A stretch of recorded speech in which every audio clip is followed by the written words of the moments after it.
7-2단원 유자소전 함께 보도록 하겠습니다. 유자소전 같은 경우에는 우리가 제목만 보면 이 전이라는 글자 때문에 고전이 아닐까 이렇게 생각을 하게 되는데요. 작품 자체는 현대소설에 해당을 하고요. 대신에 이 제목을 통해서 알 수 있듯 전의 양식을 가져와서 유자라는 사람에 대한 일대기를 쭉 늘어놓고 평가하는 그러한 구성을 따르고 있다. 기억을 해두어야 합니다.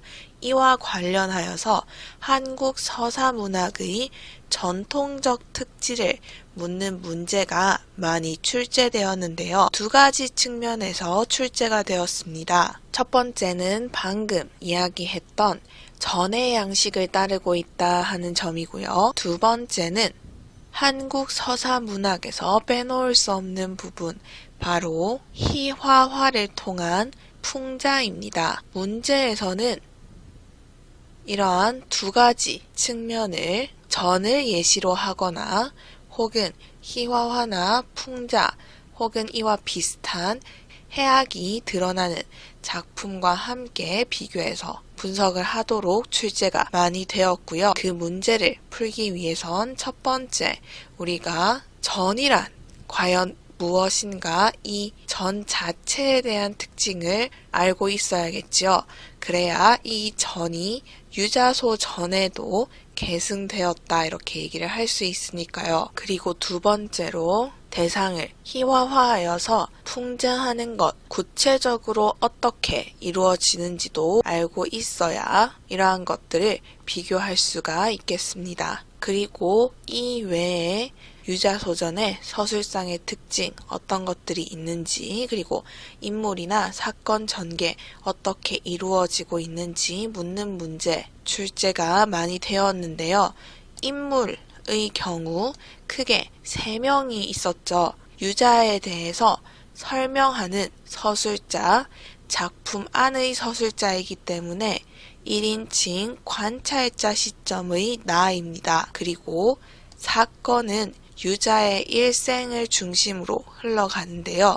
우리 교과서에서는 사건 중에서도 비단잉어를 중심에 두고 유자와 그리고 홍수가 대립하는 이 사건이 제시가 되어 있었습니다. 그리고 이렇게 비단잉어를 두고 대립하는 두 인물이 서로 반대되는 가치관을 가진 인물이다 하는 것도 파악을 할 수가 있었고요. 이러한 두 인물에 대해서 서술자이자 작가는 유자의 편을 들어주고 있었다. 유자는 긍정적으로 평가하고 그런 유자의 삶을 작품을 통해 보여줌으로써 다른 사람들에게도 사실 유자처럼 살아갈 것을 권하는 그런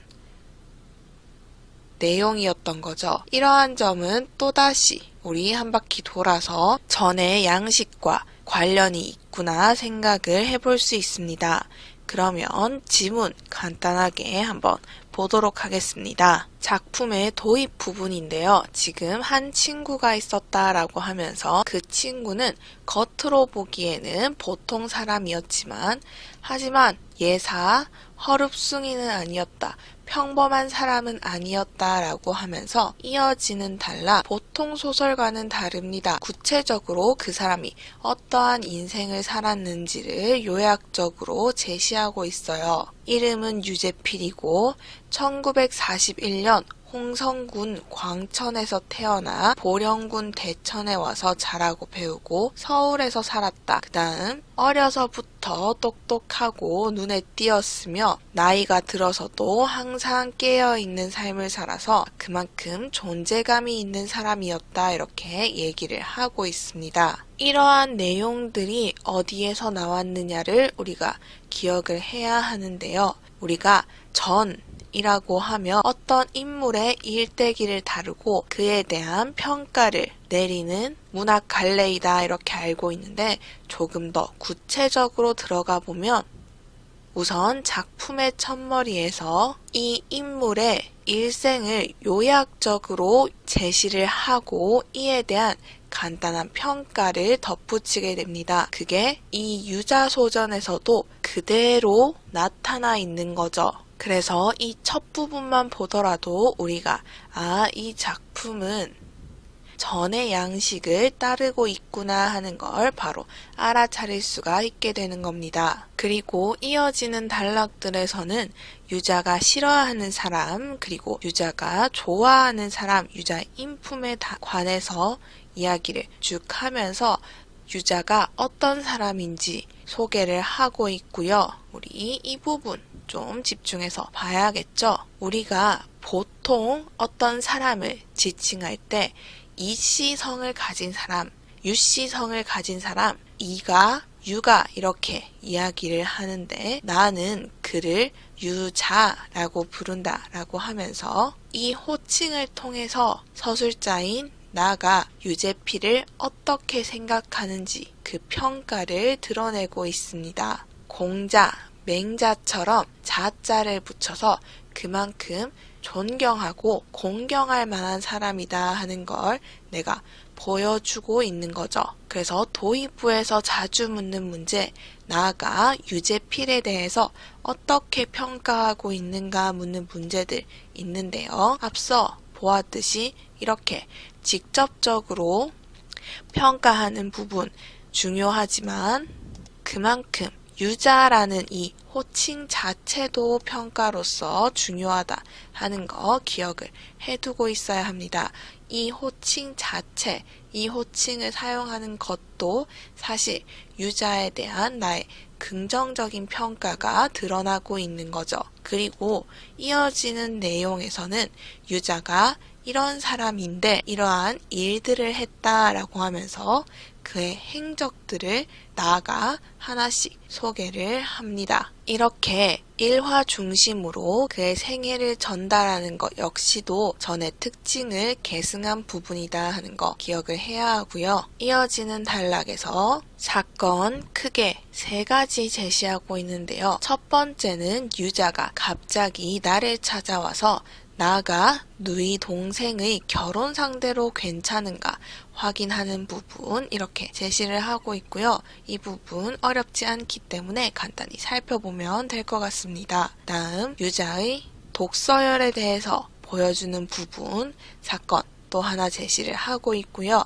우리가 집중해서 봐야 하는 부분은 여기서부터 시작이 되는데요. 하루는 유자가 나를 갑자기 민물고기 집으로 부릅니다. 민물고기를 파는 대포집으로 갔더니 유자는 나에게 민물고기에서 나는 그 해감내가 너무 그리워져서 여기서 약속을 잡았다 이렇게 이야기를 합니다. 나에게는 이 해감내 역하고 싫게만 느껴지는데요. 왜 유자는 이 해감내가 그리워졌을까요? 이걸 생각을 하려면 그 이유는 유자의 직업과 관련이 있습니다. 앞선 단락에서 우리가 유자의 현재 직업이 무엇인지 확인할 수 있어요. 재벌그룹 총수의 승용차 운전수인데요. 누구나 부러워할 만한 재벌그룹 총수의 운전사로 일하는 유자가 갑자기 구적구적한 데서 사는 고기를 그리워하는 까닭 짐작을 할 수가 있겠죠. 하꾸라이보다 외래 혹은 여기서는 수입산 이렇게 생각을 할 수 있겠죠. 수입산보다 구적구적한 민물고기가 낫다라고 이야기하는 걸 봐서는 뭔가 총수의 흔한 말로 돈자랑에 신물이 났다 이렇게 간단히 짐작을 해볼 수가 있겠고요. 구체적인 이유는 우리가 사건을 파악하면서 또 이야기를 해보겠습니다. 유자의 설명을 통해서 지금 사건 우리가 파악을 할 수 있게 되고요. 여기서부터는 서술자가 나가 아니고 3인칭으로 변했다 이렇게 생각을 해볼 수 있겠습니다. 유자가 일하는 총수의 자택에 시멘트로 만든 비단잉어 연못이 생겼어요. 그 회사 직원의 몇 사람치 월급을 합쳐도 못 미치는 아주 비싼 그런 비단잉어를 가득 풀어놓았는데요. 이건 총수가 개인적으로 물고기를 좋아한다거나 해서 만든 것이 아니고 단순히 내가 이렇게 비싼 비단잉어를 집안에서 키울 수 있을 만큼 부자이다. 재력을 과시하기 위해서 만든 것입니다. 그렇기 때문에 유자는 이 비단 잉어가 처음부터 마음에 들지 않았어요. 잉어 주제에 비싸서 그런 것이 아니고 이렇게 비싼 잉어를 단지 자랑을 위해서 사온 총수의 태도가 마음에 들지 않았기 때문인 거죠. 그래서 이 비단잉어에 대해 유자가 이렇게 이야기를 합니다. 얼마나 비싼지 뱉어낸 맨햇도 차에 코 풀고 싶어. 뭐 이런 것들을 틀어주면 그 가락대로 따라서 하고 못 추는 춤이 없는 순전 딴따라 고기이다. 물고기도 이렇게 꼬랑지를 흔들어서 먹고 살더라. 그러면 여기 부분 비단잉어에 대해서 설명을 하고 있는데 첫 번째 베토벤을 베토벤 맨햇도라는지 뭐라는지 이런 식으로 우스꽝스럽게 바꾸어서 약간은 놀리듯이 하고 있죠. 이 부분에서 발음의 유사성을 이용한 언어 유희 확인을 할 수 있고요. 이를 통해서 뭐 하고 있다? 비단잉어의 행동, 조롱을 하고 비단잉어를 조롱하는 것 자체가 다시 그 비단잉어를 사서 과시하는 총수를 조롱하는 것이다 하는 걸 이해를 해야 합니다. 그 외에 딴따라 고기다 그리고 물고기도 꼬랑지 흔들어서 먹고 산다 하는 것들 이런 것들 모두 총수의 허영과 사치를 비판하기 위해서 유자가 비단잉어를 우스꽝스럽게 희화화하여서 묘사하고 있다 하는 거 알고 있어야 하고요. 이 언어 유희 정말 많이 나오니까 기억을 해두고 있어야 합니다. 그런데 이렇게 비싸고 귀한 비단잉어들이 갑자기 떼죽음을 당한 거예요. 총수가 난리가 났겠죠. 실내화를 꿰n 발로 뛰쳐나와서 어떻게 된 거야 물었지만 유자는 태연하게 이렇게 얘기합니다. 밤새 물고기가 감기에 들었던 것 같다. 처음부터 이 비단잉어 사들여서 자랑하는 총수가 마음에 들지 않았기 때문에 진짜 이유를 이야기하지 않고 그냥 딴청을 부리고 있는 거죠. 그러자 총수는 오히려 유자를 범인인 것처럼 다그칩니다. 이쯤 되자 유자도 기분이 상했어요. 그래서 시멘트의 독성을 충분히 우려내지 않고 고기를 넣은 것이 탈이라는 것을 알면서도 일부러 의문스럽게 아니 뭐 몸도 피곤했을 거고 비행기 타고 오니까 힘들었을 거고 이런 식으로 얘기를 하는 거죠. 이 부분 역시도 일부러 의문을 떨면서 결국 비꼬는 말투를 통해 총수의 허영심을 풍자하고 있다 하는 것 파악을 할 수가 있어야 하고요. 이 정도로 비꼬니까 총수도 알아듣음 하는 말마다 저 말 같자는 소리 시끄러 이러면서 자기 성질을 못 이기며 돌아서는 거죠. 이후 유자는 그 일을 계속 마음에 담아둘 정도로 옹색한 사람은 아니었어요. 그렇다고 해서 갈등이 해소되었느냐? 그렇지 않습니다.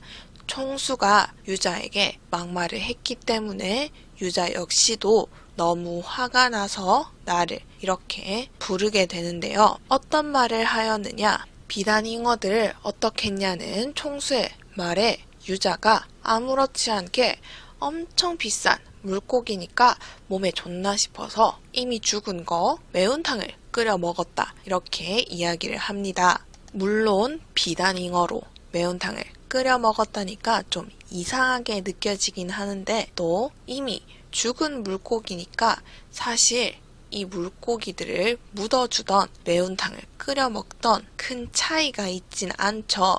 그런데 이를 들은 총수가 이런 잔인무도한 것들 이렇게 얘기를 하는 거예요. 비단잉어를 죽인 것도 아니고 이미 죽은 비단잉어를 끓여 먹었다는 얘기만 했을 뿐인데 자신을 위해서 일하는 직원들을 잔인무도하다라고 이야기를 하는 거죠. 그리고는 엄청나게 화가 난 티를 내는 겁니다. 그런데 유자도 당당해요. 어차피 죽었는데 달리 처리할 방법도 없어서 그렇게 했는데 너무 화내는 거 아니냐 이런 식으로 얘기하는 거죠. 그러자 총수가 한 번 더 열을 받아서는 이렇게 얘기합니다. 그 불쌍한 것들을 술안주로 해서 먹느냐고. 피도 눈물도 없는 너네들은 독종들이다. 아무리 그래도 자신을 위해서 일하는 사람들에게 이렇게 이야기하는 건 총수가 심했죠. 그렇기 때문에 완전히 빈정이 상해서 민물레가 그리워져서 나를 불러냈던 겁니다. 그러면 우리가 여기에서 다시 한번 짚고 넘어가야 하는 것, 서양 물고기와 민물고기, 해감내 나는 민물고기가 서로 대조되는 소재구나 하는 것 알 수 있고요. 또 서양 물고기와 붕어처럼 총수와 유자도 서로 대조되는 인물이다. 비단잉어, 서양 물고기, 총수는 허세와 물질 만능주의를 상징한다며 해감내 나는 민물고기, 붕어, 유자는 인간적인 모습을 상징을 하는 거죠. 이후 유자는 남들이 다 부러워하는 이 총수의 운전사 자리를 떠나고 싶어 합니다. 총수가 나쁜 사람이어도 사실 직업만 놓고 보았을 때에는 유자의 직업이 아주 좋은 직업입니다. 그런데도 유자는 내가 위선자 밑에서 일한다니 스스로 견딜 수가 없는 거죠. 이러한 사람 아래에서 내가 사는 것이 스스로 구차스럽고 칙살맞고 가련하다 생각하기 때문에 운전사 일을 그만두고 싶어 합니다. 이 부분에서도 우리가 남들과 유자가 좀 다르다는 걸 알 수가 있어요. 그만큼 유자는 인간적인 면모를 중요하게 여기고 물질만을 중요시하는 사람들을 증오한다는 걸 알 수 있습니다. 유자소전 같은 경우에는 우리가 처음에 이야기했듯이 전의 양식을 따르고 있으며 위인이 아닌 평범한 인물을 대상으로 그 인물의 생애를 통해 우리에게 교훈을 전달하고자 한다 하는 거 우리가 방금 이 유자의 일화를 통해서도 확인을 할 수가 있었죠. 이 부분 전의 특징도 잘 드러난다 볼 수 있고요. 그 다음 흥부전처럼 우리 고전에서 잘 드러나는 부정적인 대상을 희화화하는 부분 역시 드러나 있다. 이 부분은 중요한 것, 전의 특징이 아니고 우리나라의 서사 문학이 공유하는 특징 중에 하나이다 하는 거. 그러면 문제 1번 함께 보도록 하겠습니다. 윗글의 기억에서 미음에 대한 설명으로 적절하지 않은 것은 되어 있는데요. 1번 인물에 대한 구체적인 정보를 제공하여 사실성을 높이고 있다. 이름은 유재필이고 어디에서 태어났고 어디에서 살았는지 구체적으로 제시를 함으로써 이 인물이 실제 인물이구나 하는 그런 사실성 높이고 있습니다. 그래서 적절하다. 2번 인물의 성품에 대한 주관적이고 직접적인 평가가 드러난다 되어 있는데 그는 애초에 심성이 밝고 깔끔하다.